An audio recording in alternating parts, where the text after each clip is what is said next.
So Jason Goodman now considers one of his neighbors a hero and a true friend. Those are two like remarkable compliments. Yeah. For something his neighbor did during a very traumatic event that just happened at Jason Goodman's house. Yeah, several days ago, it was a tough day because I got a call in the middle of the day from my wife, who usually calls or texts me first because, it's just I'm at work, and usually it's a texting or if we're not understanding, then she'll call, And as soon as she called, I was ready to actually go into a meeting, and I was like, something's wrong. So I said, "What's wrong?" And the first thing she said was, Grady, the dog, died. And I was like, what? Because that morning, I was just with Grady, my dog, who's a bulldog, very trained, by the way. I bragged about him. He was different. He was the one that I like. He's something special about him, I always thought. And I did my normal routine with him. And bulldogs are lazy. They don't like to get up to go outside to the bathroom. So I'm like, it takes a commotion to get him up and stuff. And he ran out, went into the woods to go to the bathroom. That's what he does. That was his talent. That it was. And he comes back into the house, and he basically was breathing a little bit harder, but he's been doing that the last 6 months. Bulldogs only last about 8 to 10 years life expectancy. And so everything was good. I gave him his treat after he went to the bathroom. And when I left the house, everything seemed normal. That day, Ruthie was, downstairs, and she basically, the dog usually barks when he wants to go outside. That's a very common thing. He barks to go outside. He likes to be outside and run around, whatever, and then he barks to come back in. And she let him outside, and I have video cameras everywhere. In every room. Right. In every room. Outside. Including outside and everything else. Mm-hmm. And, he did the normal routine, and he went out about 9 o'clock in the morning. It wasn't that hot, but, he's out of breath a lot. But it wasn't hot. Any normal dog, not hot. Yeah. And there's shade. There's plenty of shade. There's a roof that goes over, and he wasn't running around after a ball. He wasn't down, and I guess he just kind of was. The air quality wasn't good because of those fires, I think, in Canada. Yeah. And he basically walked around the deck. He looks like he was panting a little bit, but when I looked at the tape, he basically went under the chair, lay down, and died. Wow. And I've watched I've watched the video multiple times. Unfortunately, that's how I am. I just wanted to see. And he didn't look like he was scared or anything. He just died. And I was like, I didn't know what to do at the time. I didn't know where Carol was. I didn't know where the kids were. And I was like, I'm like, I could call Matt. He's a neighbor down the street who I've become friends with over the last year. And he basically came right on over because I was worried that maybe Ruthie went out there because she didn't hear him for a while. Usually he barks. And she's like, he hasn't barked in a while. And she found him dead on the deck. And she touched him. He wouldn't wake up. And then even put some water on him. He wouldn't wake up. I was still nervous that maybe he was just unconscious. Okay. Yeah. So Matt, my neighbor, came down from the top of the neighborhood, and he came to the bottom of the neighborhood right away and checked on the dog. And then he told me, confirmed, that he's not breathing. He's gone. And he basically, my dog, he basically, hey, I'm going to help you take care of this. And he basically got a container from the garage. He picked up the dog, lifted my dog up, dead dog, heavy. Big dog, 50, yeah. I mean, he's stocky, Yeah. He's not necessarily Yeah. big, but he's very muscular. So he's like 60 pounds. And he took care of the dog, and he put it in the container. And that's hard to do. I could never have done that. I could never have picked up my dead dog, basically. Never mind another dog that was dead. That's just not me. And he did. And he volunteered it and did. And then he put the dog in the container. And then he put in a bag, which is morbid to think about, but that's what you're gonna do. And he actually, and I was at work, so after my meeting, I was gonna go to pick up the dog.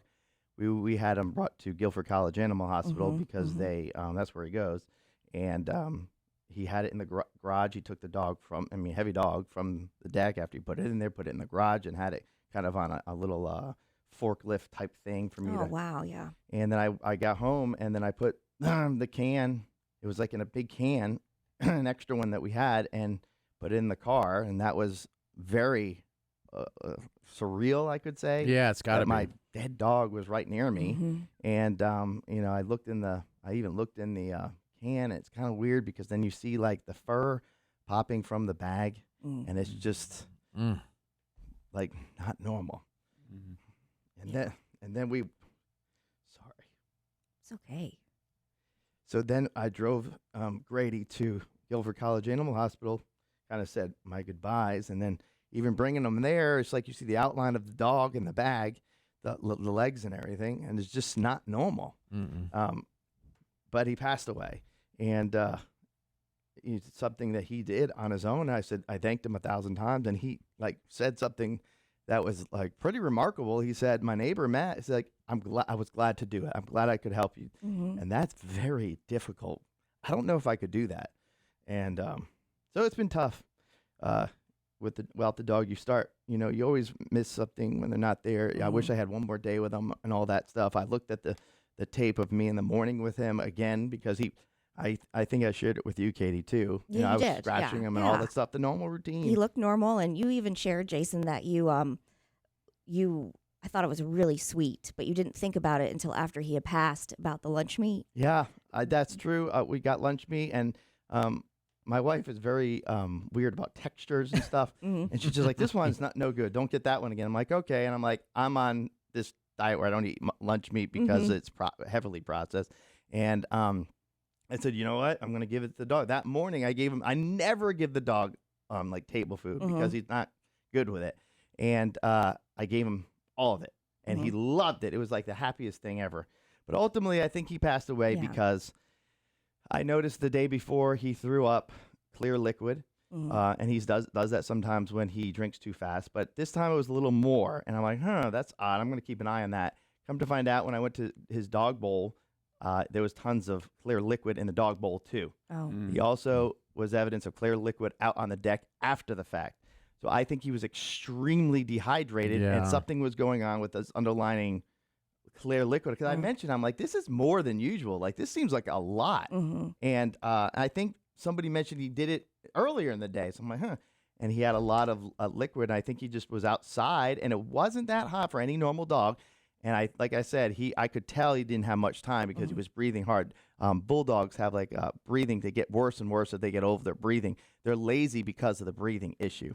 Right. And he went under the shade, and I believe that was his time, and he got super dehydrated from that and the air quality. Quality was bad. And that was it.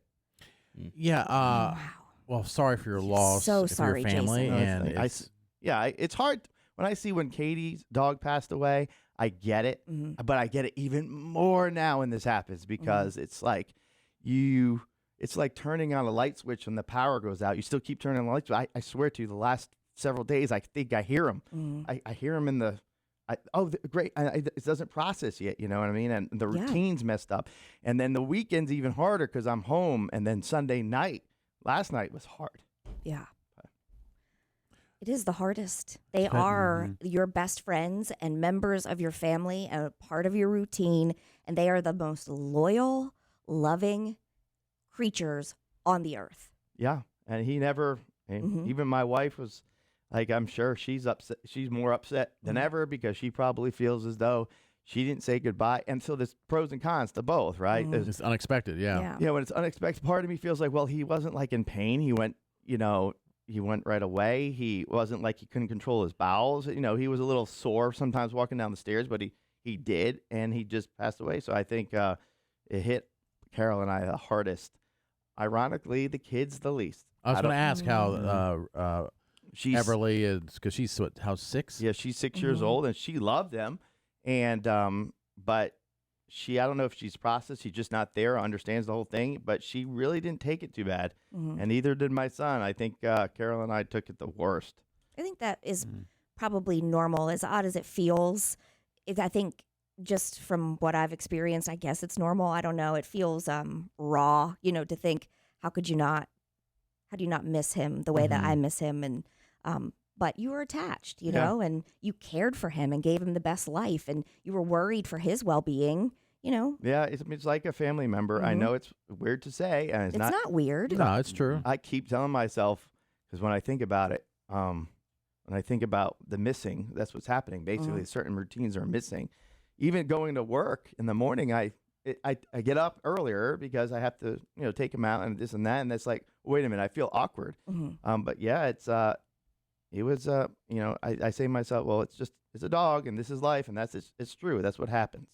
And doesn't make it easier, by the way. It's tough because, especially him, for some reason, Grady, maybe it's because I bragged about him all the time. I don't know, because how smart he was. He was just a stubborn dog, and he just was true. He didn't just as smart. He didn't take crap, but at the same time was, they're just stubborn a little bit, but they do it. He's a smart, very smart dog.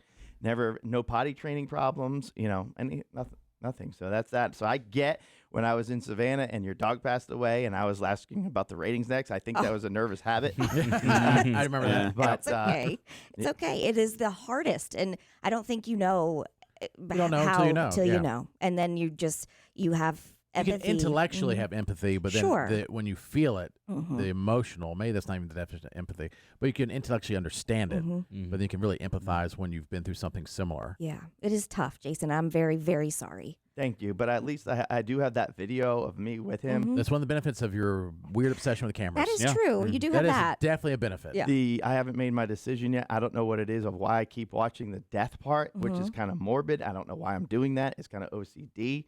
I don't know why. Well, maybe it's you trying to process. I mean, everybody does that differently. He's walking across that completely fine, it seems like. And then, anyways, I really appreciate my friend, neighbor, Matt, for doing something like that I couldn't do it. I definitely couldn't do it with my dog. But he did that for me. Well, it also restores faith or increases faith in humanity, that there's people that some guy just going about his day, and then he just asked to do something difficult. He's like, I'll do it. And I'll do it to help somebody in their time of need. How great is that? To see that, but then also that he was there when you needed him. Right. In the middle of the day, he answered that phone call and then took the action. And that, to me, is one of the most beautiful things, too. And I didn't even ask him to. He basically volunteered to. Yeah. I couldn't do it, but so good. And the worst part about it, he just put his dog down the week before. Oh man. So Yeah. maybe made him have even more empathy, because he knows what it feels like, and he's like, man, I wish somebody could be there for. Well, that's tough when you have to put your dog down, you could plan it and everything, and wait for it to happen. Yeah. Right. Now, and this is not to be insensitive, but it is common. Yeah. Any chance of getting a new dog? Not to replace Grady, but just add to the. Well, yeah, you certainly think about that, because like the first instinct for me is just like the missing void. Yeah. But like I really like bulldogs, but I'm not sure if I just love bulldogs because of Grady. They just have a very unique character to them. And part of me thinks, if I get a bulldog, am I going to compare it to Grady? Like Grady was so smart, he would go, to go to the bathroom, go in the woods. I didn't even have to pick it up the yard. And then and I know one thing. I have one thing I'm certain of. I get after hearing Katie, you're not alone. I've heard my neighbor, and I've heard somebody else just this weekend. They get puppies. Oh, and yeah. And the puppies, they say, is like, you just look at the puppy, how cute it is, but it's unbelievable amount of work and cost. And you're starting all over. So I can vouch for that. Yeah. You did that. I mean, and from somebody who lost their chocolate lab at 11 unexpectedly, at that moment, it was absolutely not. I remember that. Never, ever, ever, maybe one day down the road, if the kids ask us, I could never replace Maisie. Then you fast forward 3 months, and we welcomed Olive, another chocolate lab, into our life. I can't explain it. But it just a happens. puppy. And she's a puppy, and I am not single anymore. I am not free anymore. Yeah. I mean, when I had Maisie as a puppy, we would just on a whim go to Pilot Mountain for a hike. You know what I mean? And she was living her best life. Right. And Olive is wild and crazy and insane and has lots of energy, and she is totally different. Totally. You won't compare. You won't, because even though they might look similar in the future, maybe you won't, because they're so different. They have their own personalities. You get so involved in who they are. And they love you in different ways, and they show their love in different ways. And so you won't compare. They might look very similar, but they're very different. But you forget the puppy phase. Both for sure. 3 separate people told me that one of them told me it tore up their couch that they just bought. Yeah. They're peeing, pooping all over the place. They cannot. It's back in the crate type thing. I haven't done a crate. Gosh, yeah. And it's like a toddler basically. And then a lot of people see that puppy online, and it's like boom, so cute. Yeah. I prefer to have a dog that is already potty trained and everything like that. So I'm not sure. I haven't really talked to my wife about it. I don't know if she's into a bulldog. I'm thinking I need to process this for several months. Yeah. And to really get a clear picture of it. Yeah. And but it's easy. I can see how people fall into the right away. And by the way, Jared, I know your brother who is that 3 times. Yeah. He got taken advantage of. Yeah. Scammed on the internet by a dog because you're vulnerable at the time. Immediately, I've gotten several people show me bulldog. And I'm, but then I gotta just take a step back. You don't want to. Vulnerable stage. It is a vulnerable thing, and you don't want to act impulsively. But I'll tell you, being on some of the like Labrador support groups, I know that you might have thought it was silly when I told you, but I get it now. On Facebook, I'm like, it made me feel better to see, the other dogs and stuff, and people going through similar things. That they understood. And it's just so many aspects that you realize you miss. It's like even on a protection level, and we probably thought it was annoying sometimes, but randomly out of the blue at 2:00 in the morning, he would start barking, and we're like, "What's he barking at? He's waking us up." But he barked because he heard a noise, and now we hear a noise and there's no barking. It's like, is somebody out there? Are they going to run away? They don't, because the dog is a deterrent. It really is. Yeah. So it's like there's things you depend on that you don't realize all the time, but. I think also another reason why it's so difficult is because you have established habits that you didn't even maybe know that Correct. you had. Like, did you and your wife talk for him, like for the dog? What do you want? You Because hungry? we used to talk for Maisie to each other, I see what you're where saying. we talk now for Olive, and then you realize they're not here. Yeah. And you're still doing that because they're a part of your heart. And it really makes me think of one thing is like, when people, and it's hard not to get aggravated sometimes when their kids like leave shoes around and make a mess and this, and we're always constantly like, come on, pick up or move, the dog's in the way, get out of the way. Yeah. And then that's the things you wish you still had. Absolutely. You wish you still had, even though he maybe would bark or snore so loud it's waking up the whole house. You wish you still had that. Yeah, snore. now you would pay anything to have that happen for many more nights. Now, if somebody can make a dog, I'm not into like genetic, that type of stuff, but if somebody can develop a dog, an awesome dog that can live for 50 years, that'd be nice. Yeah. Instead of you get to grow attached and they die 8 to 15 years down the road, and you're like, oh. Well, that's ironic that you're saying that, because I went online, because where I spend hours of doing odd things. Yes, we do. Things that I shouldn't notice. But I did go down this whole life expectancy research project over the weekend of dogs. And, bulldogs do last 8 to 10, which is on the shorter side. The average life of a dog is like 13, 14 years old. And then there's what's the Labradoodle? A Labradoodle it's called, or even a Golden Doodle. They're like a mixture. I guess it's a full breed now, but it's a mixture of 2 dogs, which would be a mutt, but I don't understand it. But anyway, I think when you breed on purpose, I think that then it becomes a thing. Okay. Right. Anyways, If there's dogs humping, it's like, it's those Dog mutts. bark, it's like, Mutt. So Stupid those dogs last their life expectancy is 15 years. Oh, really? And then there's another dog, if you look it up, that the life expectancy is 5 to 7. I'm like, my gosh. Yeah. I mean, you finally get the dog trained and calm down and everything else, and the dog dies. So I mean, it's part of it is that's the way it is. I guess that's life. I don't know why that happens. Well, and we sign up for you said, I remember this very specifically just the other day. You said, what do? We just sign up for this heartache every 8 to 10 years? I said, every decade. Yeah, we do. If you do it. Yeah. And that love's worth it, I guess. Yes, it is. Right? Yes. Yeah.